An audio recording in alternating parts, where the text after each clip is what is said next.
বৃষ্টি কিছুটা কমে আসায় দীর্ঘস্থায়ী বন্যার শঙ্কা দেখছে না পূর্বাভাস কেন্দ্র। এরই মধ্যে 5টি নদীর পানি কমার তথ্য দিয়েছে তারা। তবে 9টির উচ্চতা এখনও বিপদসীমার উপরে। আবহাওয়া অফিস জানিয়েছে, রোববারের পর সারা দেশের পরিস্থিতির উন্নতি হবে। ভারী থেকে অতি ভারী বৃষ্টিতে বিপর্যস্ত সারা দেশ, সাথে যোগ হয়েছে পাহাড় ধস আর জলাবদ্ধতার ভোগান্তি।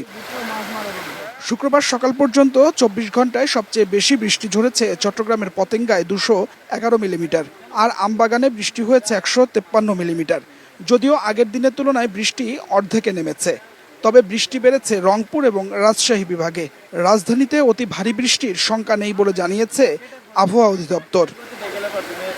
আবহাওয়া অধিদপ্তর বলছে, আগামী রোববার পর্যন্ত বৃষ্টি অব্যাহত থাকলেও এরপর ধীরে ধীরে কমতে পারে।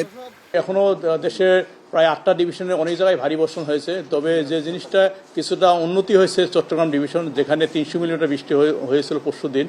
তবে সে তুলনায় গত 24 ঘন্টা বৃষ্টি অনেকটা কমেছে, অর্ধেক নেমে এসেছে 153 মিলিমিটার।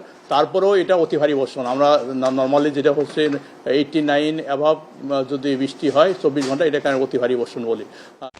এদিকে বৃষ্টি কমার সাথে সাথে সাঙ্গু, মাতামুহুরী, খোয়াই এবং কুশিয়ারার পানি কমতে শুরু করেছে। এতে দীর্ঘস্থায়ী বন্যার শঙ্কা দেখছে না বন্যা পূর্বাভাস কেন্দ্র। আবহাওয়া অফিস থেকে আমরা যে তথ্য পেয়েছি যে অতি ভারী বৃষ্টিপাতের প্রবণতা অনেকটাই কমে এসেছে, তবে আগামী 2 দিন পর্যন্ত বৃষ্টিপাতের পূর্বাভাস রয়েছে, বাট পানি কমছে এবং আমরা যেহেতু এটা একটা আকস্মিক বন্যা, পানি যতটা দ্রুত আসে ততটা দ্রুত নেমে যায় এবং আমরা আশা করছি অতি দ্রুতই পানি আবার বৃষ্টিপাত কমে যাওয়া মাত্র পানি আবার দ্রুতই চলে যাবে, অর্থাৎ এই বন্যা দীর্ঘায়িত হওয়ার কোনো সম্ভাবনা এই মুহূর্তে নেই।